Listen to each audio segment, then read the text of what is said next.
You know, this Ronald Acuna, the top prospect in all of baseball, he's an outfielder. When you look at the Braves, they've got 3 outfielders already. Preston Tucker, they've got Nick Markakis, they've got Ender Inciarte, who they signed to an extension. He's a Gold Glover. All right, so I guess Preston Tucker's the odd man out? You're a big fan. Who is Preston Tucker? I've been a big fan of Preston Tucker. I've been trying to tell you guys for years. Preston Tucker, Preston Tucker. No one wants to listen to me here. Well, no, you have a microphone now. Go ahead. Well, I got it, yeah. Well, What else about it? Let's introduce the world to Preston Tucker. But this is a guy, I mean, we saw him hit the curveball against Max Scherzer today. He can hit, right? And so you're like, man, like Preston Tucker, what do I remember him from? You know where you remember him from?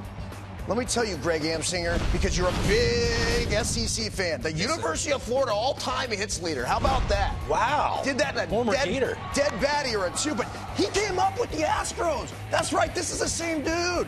He was carrying a few extra LBSs back then, but so what? I knew at that point, I'm like, this guy can hit. He had, what, it was like 13 homers with the Astros in, I don't know, 2015. But here, now it's Kyle Tucker. Everyone's talking about Kyle Tucker. People forgot about Preston. Kyle Tucker is one of the top prospects in all of baseball, and you can see why. Watch this ball. Watch the lift of this at the end, dude. My goodness.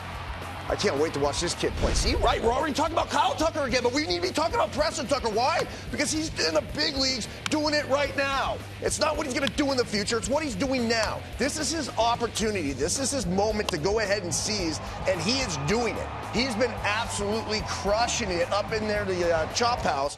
But that's a nice story because here's a guy that, again, he gets up in the big leagues, big prospect. Not say big prospect, but you know, he was never a real big prospect. Legitimate sort of guy, but he gets up and establishes himself in somewhat in 2015. Then he disappears, goes back to the minors, and all everyone talks about is Kyle Tucker. No one even realized they were related.